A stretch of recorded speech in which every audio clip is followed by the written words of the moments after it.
You are not anxious because something is wrong with you. You are anxious because something is working exactly right. In a world that no longer exists, you are sitting still right now. No predator, no falling branch, no rival approaching across open ground. And yet, somewhere beneath the thoughts and the ambient noise and the screen in front of you, something ancient is running. A system older than language, older than cities, older, almost, than memory itself. It is scanning. It has been scanning since the moment you woke up this morning, and here is what nobody told you. It may not have stopped since last year. The stress response is not a malfunction. That is the first thing to understand, and the hardest. Because when you live with it long enough, it starts to feel like a flaw, a personal failing, some private disorder that other calmer people manage to escape. But it is not a flaw, it is engineering. Precise, brutal, magnificent engineering. Here is how it works. A threat appears. Your amygdala,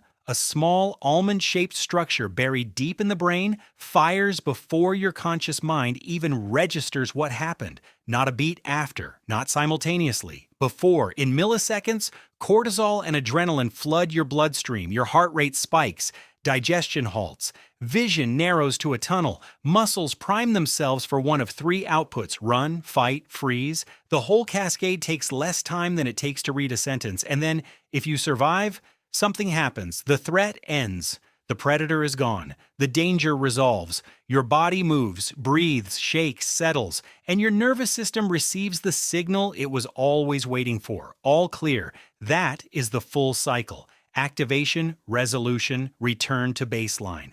In a natural environment, the whole sequence takes between 5 and 20 minutes. But here's what's fascinating. Modern life almost never delivers the second half. Researchers call it allostatic load. It is the biological cost of a stress system that never fully deactivates, a body running an emergency program that was designed for sprints, not marathons, and the list of what it quietly dismantles is almost incomprehensible. Chronic inflammation, suppressed immune function, disrupted sleep architecture. You fall asleep, but the body never fully repairs. Reduced hippocampal volume over time, accelerated cardiovascular aging, digestive dysfunction, reproductive suppression. Every system the body deactivates during a threat, digestion, immunity, cellular repair, only runs when the threat is declared over. If the threat is never over, those systems barely run at all.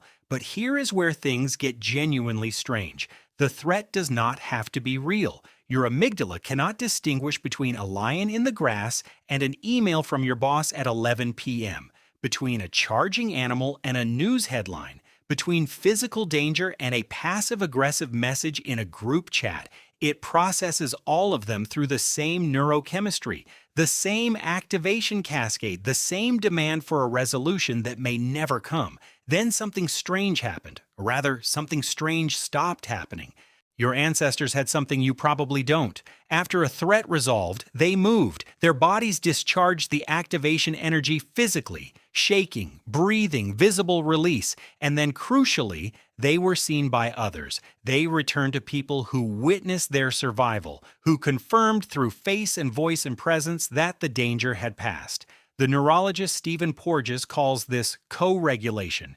The human nervous system, he found, does not self-regulate in isolation. It co-regulates. It looks outward to the faces and voices of trusted others for the signal that the emergency is over. That signal is biological, as physical and real as cortisol itself. And modern life almost never produces it. We sit with our stress. We think about our stress. We scroll through our stress. We sleep next to it, carry it into meetings, and narrate it into journals. None of these deliver a physical resolution. None of them transmit the all clear. The system receives no confirmation that anything is ended, so it keeps running.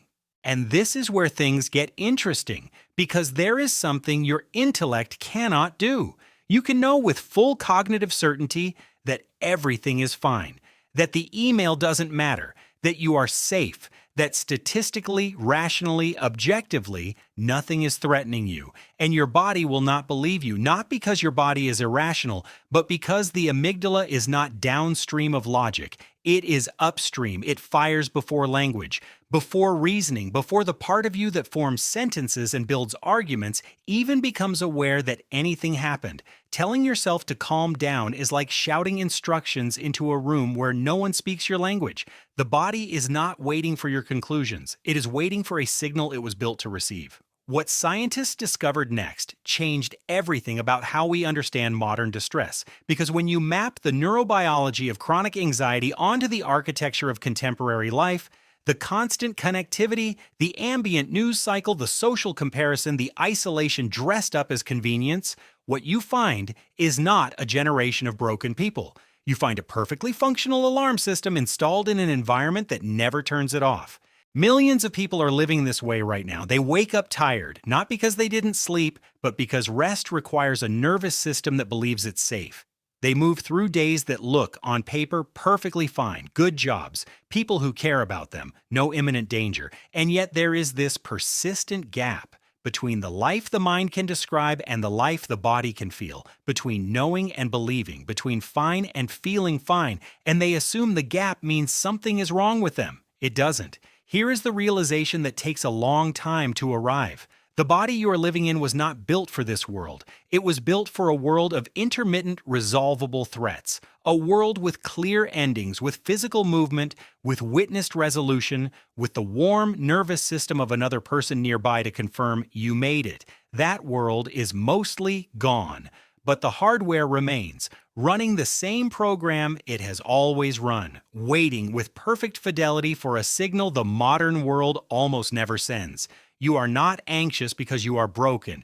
You are anxious because you are ancient, and the world you are living in never quite tells you that it's over. The strangest part is not that the system runs. It is that we built an entire civilization, comfortable, lit, connected, alive with stimulation, and somehow forgot to build the one thing the nervous system was always waiting for: a moment of genuine, witnessed peace. Not rest, not distraction, peace. The kind that gets into the body, the kind that says, the danger has passed. You are here. You survived. That moment still exists. It just takes more effort now to find it than it ever should. If something in this video landed differently than you expected, if some part of you recognized what we described, not as a concept, but as a feeling you've been carrying quietly for a while, then there's one more thing you should watch. Because here's what we didn't say. Even when the noise stops, even when the notifications go quiet, the room empties, and everything finally goes still, the system doesn't always settle. Sometimes the silence itself becomes the threat. That's the next video. Why you're afraid of your own silence. It turns out the thing your nervous system fears most isn't always what's happening. Sometimes it's what isn't. That video is already here.